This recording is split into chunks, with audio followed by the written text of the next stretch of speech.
Hi, I'm Kaz. I'm with HAILSTARZ. Today I'm here with David. David, can you tell us a little about your experience with us? Sure.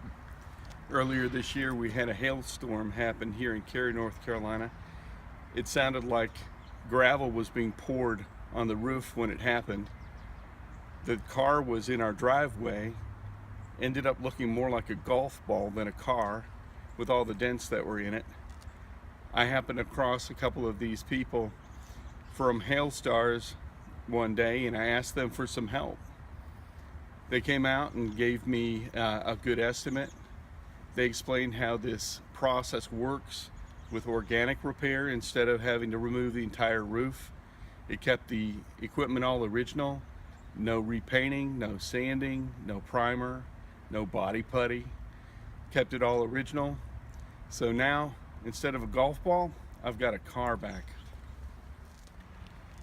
It was a great experience working with these folks. I strongly suggest that you do work with them. Give them a call. I'm very satisfied with the way this car looks. It looks better than the day I bought it.